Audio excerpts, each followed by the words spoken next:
You have never worn a uniform that changed who you are. Or maybe you have. Think about the last time you put on a work badge, a team jersey, a name tag with a title on it. Did you act a little differently? Did you feel a little differently? Most people say no. The real answer is far stranger. In August 1971, a group of ordinary young men walked into a fake prison built in the basement of a university building. They were healthy. They were screened for mental stability. They were, by every measure, normal. Within 6 days, some of them were breaking down in tears. Others were inventing cruelties nobody taught them. The experiment was supposed to run for 2 weeks. It was shut down in less than 1. This is the story of what happens when a situation becomes stronger than a personality. And it is still happening to you right now in ways you have never noticed. Psychologist Philip Zimbardo did not set out to break anyone. He wanted to answer a simple question. Are prisons brutal because they are full of brutal people? Or are prisons brutal because of what the environment does to ordinary people? He recruited 24 male college students. He flipped a coin. Half became guards, half became prisoners. That coin flip was the only difference between them. The prisoners were arrested at their real homes, by real police, without warning. They were fingerprinted. They were stripped, deloused, and given numbers instead of names. The guards were given mirrored sunglasses, wooden batons, and khaki uniforms. No one told the guards how to behave. No one gave them a script for cruelty. They wrote it themselves. By day 2, prisoners staged a rebellion. Guards responded by stripping them naked, using fire extinguishers against them, and separating them into good and bad cells to break their trust in each other. Sound familiar? It should.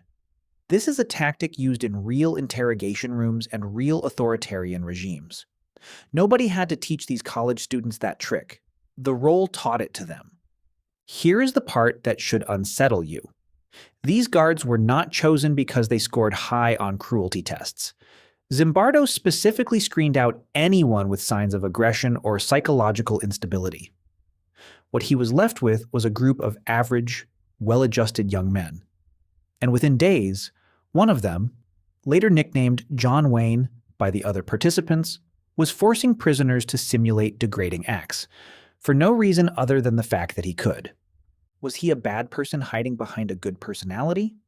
Or did the uniform, the sunglasses, the title of guard, rewrite his behavior in real time?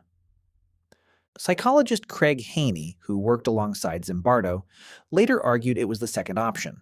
He called it Deindividuation. When a person's identity gets folded into a role, a uniform, or a group, their sense of personal responsibility shrinks. The self does not vanish. It just stops being the thing steering the ship. The role takes the wheel. This was not an isolated finding. A decade earlier at Yale, psychologist Stanley Milgram ran a study that should have made this obvious to everyone. He told ordinary participants they were helping test memory and punishment. All they had to do was press a button to deliver an electric shock every time a learner got an answer wrong. The learner was an actor. There were no real shocks, but the participants did not know that. As the fake voltage climbed, the actor screamed, begged, and eventually went silent, as if unconscious. Did the participants stop? Most did not. 65% of them delivered what they believed was a lethal maximum voltage shock. Not because they were sadists, because a man in a lab coat standing beside them calmly said, "The experiment requires that you continue." That single sentence overrode the empathy of 2 out of 3 ordinary adults. Why does this keep happening? Why does authority so easily dissolve conscience? Evolutionary psychologists point to something ancient. For most of human history, survival depended on group cohesion more than individual judgment. A person who broke from the tribe's authority structure risked exile, and exile in the ancestral world often meant death. Obedience was not weakness, it was a survival strategy, hardwired by millions of years of small interdependent groups. Your brain still runs that old software.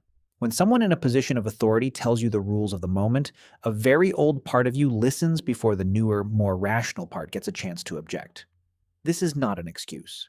It is an explanation, and the difference matters because only one of those leads anywhere useful. Here is the twist that most retellings of the Stanford Prison Experiment leave out. For decades, the study was taught as proof that ordinary people will always slide into cruelty when given power. But later analysis, including interviews conducted years afterward, revealed something messier. Some guards resisted the cruelty entirely. Some quietly slipped extra food to prisoners at night. Zimbardo himself, acting as the prison's superintendent, admitted he became so absorbed in the role that he stopped seeing the ethical problem in front of him until his colleague, Christina Maslach, walked in, watched the prisoners being marched with bags over their heads, and told him plainly that what he was doing was wrong. That single outside voice, someone not swept into the role, is what ended the experiment. That detail is the real answer buried underneath the shocking headlines. Roles are powerful, situations are powerful, but they are not absolute. The people who resisted and the person who intervened from outside the system entirely prove that the old software can be interrupted. It just usually takes someone who has not yet been folded into the role to do the interrupting. So where does this leave you, sitting here, far from any fake prison? You already live inside roles that quietly script your behavior. The version of you at work is not identical to the version of you at home. The way you speak in a group chat is not the way you speak alone with one friend. Most of this is harmless. Some of it is not. The uniform does not have to be khaki and sunglasses. It can be a job title, a group identity, an online username that lets you say things you would never say face to face. The next time you feel yourself going along with something that quietly bothers you because everyone else is doing it, or that is just how things work here, that is the old software running. It is not a character flaw. It is a few million years of evolutionary wiring, doing exactly what it was built to do in a world that no longer exists.